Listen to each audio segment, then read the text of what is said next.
In 1876, a young Bavarian girl named Lydia Krauss baffled doctors, priests, and an entire village. Her heart would stop. Her lips spoke in unknown tongues, and yet she lived. Was it science failing or something beyond it? Before we dive in, make sure to like, share, and subscribe. And don't forget to hit the bell icon so you never miss a chilling story from the past. And tell me in the comments, do you believe some mysteries will never be solved? To understand the mystery of Lydia Krauss, we must first step back into the world she was born into. The year was 1876, a time when Europe balanced uneasily between science and superstition. In small Bavarian villages, like the one Lydia called home, medicine was still in its infancy. Doctors relied on crude instruments, herbal tinctures, and guesswork. The fields of neurology and psychology had barely taken shape. What we now call epilepsy, narcolepsy, or catatonia were often dismissed as fits, hysteria, or worse signs of possession. Religion and tradition guided most of daily life. Sundays were marked by church bells, prayers, and sermons. The village pastor often held as much authority as the local physician. For the common folk, illness was rarely just a medical condition. It was often seen as a spiritual trial or a punishment from God. The Krauss family lived on the edge of this world. Ordinary farmers in a modest stone cottage, surrounded by fields and dense woods. They were hard-working, deeply religious, and known in the village for their humility. Lydia was their youngest, a bright-eyed girl who loved listening to her mother's hymns and following her older brothers into the fields. To her family and neighbors, she was ordinary until the unexplained began. This was an era where anything beyond explanation quickly became rumor. A shadow in the woods was whispered to be a spirit. A child's fever might be called a curse. And when Lydia's strange condition first appeared, it placed the entire Krauss family at the center of suspicion, fascination, and fear. At first, Lydia Krauss seemed like any other child in the village. She was playful, eager to help her mother, and curious about the world beyond their fields. But as she approached her 12th year, unsettling changes began to ripple through her young life. Started subtly. Lydia would grow pale and silent in the middle of a task, her hands trembling as though struck by a sudden chill. At times, she would collapse, her body limp, her breathing faint. Neighbors recalled moments when her pulse all but vanished, and yet somehow she lived. Then came the trances. Lydia would lie still for hours, her eyes closed, her lips moving silently as if in prayer. But when sound emerged, it was not in the German dialect she had been raised with. Witnesses claimed she spoke in Latin phrases no child her age or her family could possibly know. Others swore they heard fragments of French and Greek, languages unheard of in their quiet Bavarian village. Her family grew desperate. Her mother wept by her bedside, clutching rosary beads until her knuckles turned white. Her father tried to dismiss the whispers, insisting Lydia was simply ill, though he himself had no answer. The villagers, however, were less forgiving. Some whispered that Lydia was blessed, touched by God with divine visions. Others muttered that she was possessed, her body a vessel for forces beyond their understanding. Children were warned not to play near her home. Men crossed themselves when they passed the Krauss cottage at night. What frightened them most was not just Lydia's strange speech or her unnatural fainting spells. It was the knowledge she seemed to carry snippets of conversations she should never have overheard, details of village events she could not have witnessed. When asked how she knew, Lydia would only smile weakly, or slip back into silence. What had begun as fainting fits was transforming into something darker, something no physician or priest could easily name. And as Lydia's condition deepened, her family realized that their small village was no longer big enough to contain the mystery she had become. By the winter of 1876, the Krauss family could no longer ignore the strangeness that gripped their daughter. They summoned the village physician, a gray-haired man named Dr. Vogel, who carried with him the confidence of science, but the limited tools of his time. Dr. Vogel examined Lydia carefully.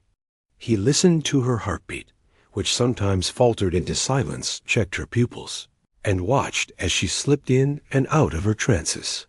His first suspicion was epilepsy, but Lydia's episodes were unlike any seizure he had seen. There was no violent shaking, no convulsions, only a chilling stillness. At times her body became rigid like stone, her breathing shallow, her skin cold, as though life itself had withdrawn. Word spread quickly beyond the Krauss home. Scholars and doctors from nearby towns traveled to witness the strange case. Each came with their own theories. Some declared it catalepsy, a condition poorly understood but associated with trance-like states. Others whispered about hysteria, a diagnosis often used for unexplainable female ailments in the 19th century. A few insisted it was fraud, a trick played by the girl or her parents to gain attention. But fraud was difficult to prove when physicians themselves failed to detect her pulse, or when her body remained stiff and unresponsive for entire nights. One physician noted in his journal that Lydia had gone 3 days without food or water, yet woke as though nothing had happened. The examinations grew more invasive. Doctors pricked her skin with needles during her trances. She did not flinch. They held mirrors to her mouth to check for breath. Sometimes the glass fogged faintly, sometimes not at all. One even placed a lit candle near her lips, watching in silence as the flame flickered, but did not die. Each test ended the same way: confusion. For the Krauss family, these investigations were both a blessing and a curse. On one hand, they hoped for answers. On the other, every failed diagnosis deepened the whispers that Lydia was not merely ill, she was unnatural. And as doctors returned to their universities and hospitals, their written accounts began to circulate in medical circles. Lydia Krauss became known not only in her village, but across Bavaria as the girl science could not solve. As Lydia's condition became the talk of the region, the village itself could no longer remain silent. For centuries, the people of Bavaria had leaned on the church for guidance in moments when reason failed. And now, with doctors bewildered and no cure in sight, the matter of Lydia Krauss drifted into the hands of faith. The local pastor, Father Reinhardt, was the first to step forward. He visited the Krauss home with Bible in hand, laying prayers over Lydia's bed as her mother wept nearby. He declared that such phenomena could only be interpreted as a spiritual trial, perhaps even a sign from God meant to test the faith of the community. To some villagers, this was a comfort. To others, it was cause for fear. Soon, rumors began to spread like wildfire. By candlelight, neighbors whispered that Lydia's trances were not divine, but demonic, a punishment for hidden sins in the Krauss household. Children were warned to keep away, and families began crossing themselves when they passed the cottage at dusk.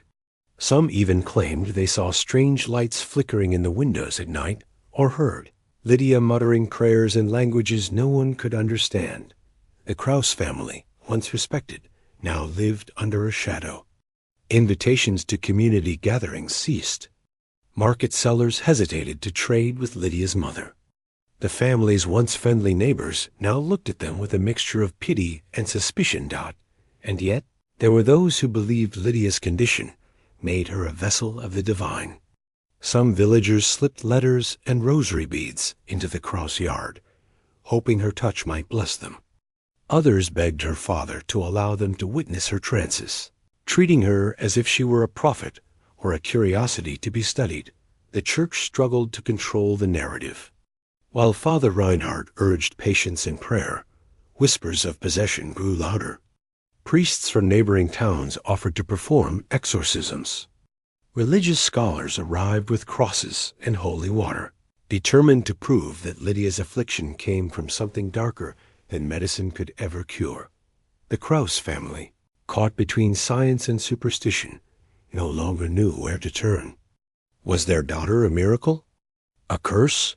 Or something in between? One thing was certain. Lydia was no longer simply a sick child. She had become the center of a battle between faith and fear, and the eyes of the entire village were fixed upon her. By the spring of 1876, Lydia's strange case had grown beyond the borders of her village. What began as whispers among neighbors and sermons in a small parish now reached the ears of Germany's medical scholars and theologians. For the first time, Lydia Krauss was no longer just a village girl. She was a subject of study, debate, and controversy. A team of physicians from Munich, Heidelberg, and Würzburg traveled to Bavaria to observe her. They arrived with journals, crude instruments, and skepticism. For days, they stayed in the Krauss cottage, documenting her every movement. What they witnessed unsettled even the most hardened skeptic. Episodes of lifelessness. Lydia would enter states where her pulse seemed to vanish. One physician claimed he felt no heartbeat for nearly 20 minutes, yet she continued to breathe faintly. Resistance to hunger and thirst. On several occasions, she went without food or water for days, emerging pale but alive. Unnatural knowledge. Scholars swore she recited fragments of scripture in flawless Latin, though she had never been taught beyond the simplest hymns. Physical phenomena. Candles flickered when she slipped into her trances, and objects on nearby shelves sometimes rattled or tipped as though moved by unseen hands. The doctor's reports, when published, ignited fierce debates in both medical journals and newspapers. Some declared Lydia's condition a rare form of catalepsy or trance disorder, poorly understood by modern science. Others accused her family of staging the events, feeding her secretly, and teaching her words she should not know.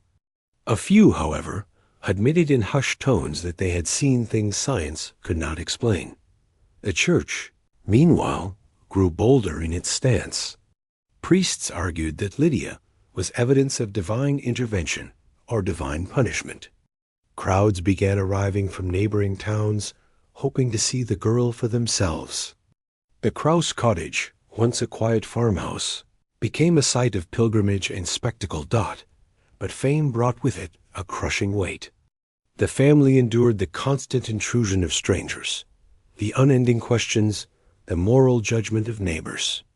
Lydia herself, fragile and confused, grew weary of being treated as a living experiment. By the summer of that year, she had become something larger than life, a symbol of the limits of human knowledge. Physicians, priests, skeptics, and believers all claimed her as their proof, but none could solve her.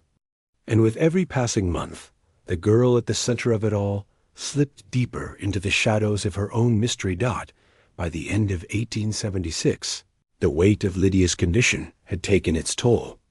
Once a lively child who ran through the meadows of Bavaria, she now spent most of her days confined to bed, drifting between faint pulses of life and the long, still trances that terrified her family.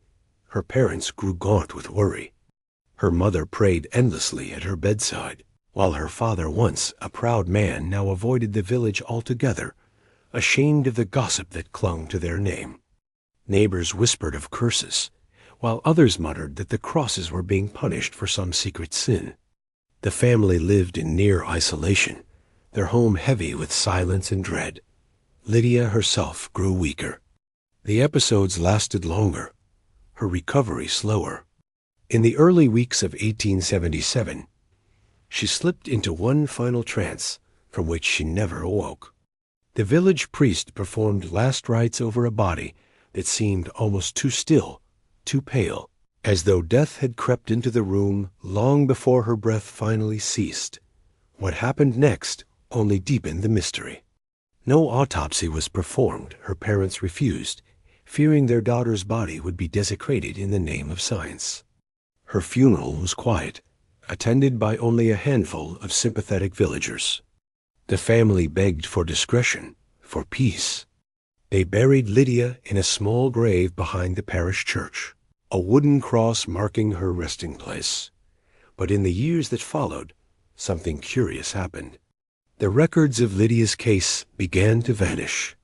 Medical journals that had once printed reports of her condition went silent. Local accounts blurred into rumor, and witnesses hesitated to speak. It was as if a decision had been made by science, by the church, or by the community itself to let Lydia's story sink into the soil with her body. For decades, her name was spoken only in whispers, usually as a warning to children. Do not question too deeply. Do not wander into mysteries meant for God alone. Lydia Krauss, the girl who had unsettled doctors, priests, and villagers alike, was gone. But the questions she left behind lingered like a shadow that no one could ever fully erase.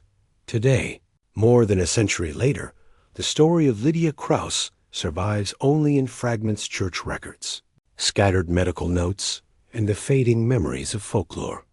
Her case remains one of those rare moments in history where science and faith collided, and neither side could claim victory. Modern scholars have tried to put her mystery to rest. Some argue Lydia may have suffered from an undiagnosed neurological disorder, narcolepsy, epilepsy, or catatonia conditions poorly understood in the 19th century. Others suggest it was a case of psychosomatic illness, her body responding to emotional or spiritual trauma in ways the medical field could not yet explain. And yet, there are details that refuse to be neatly folded into medical language. The reports of vanished pulses, her ability to speak unknown tongues, and the unsettling phenomena that multiple witnesses swore they observed. Were these exaggerations, misinterpretations, or something more? What is certain is this: Lydia's life was short, but it left a mark. For her family, it was a tragedy they never escaped. For her village, it was a story of fear, faith, and the unknown. For science, it was a reminder of how fragile human understanding truly is. Even now, Lydia's tale forces us to ask uncomfortable questions. How much of the world can truly be explained? And how much will always remain just out of reach, hovering in the space between belief and doubt? Tell me in the comments, do you think Lydia's mystery was a rare medical case, or something beyond science entirely? And if stories like this capture your imagination, don't forget to like this video, share it with others, and subscribe for more forgotten horrors and unsolved mysteries from history. Because in every corner of the past, there are stories waiting, stories like Lydia's that remind us how thin the line between the natural and the supernatural truly is.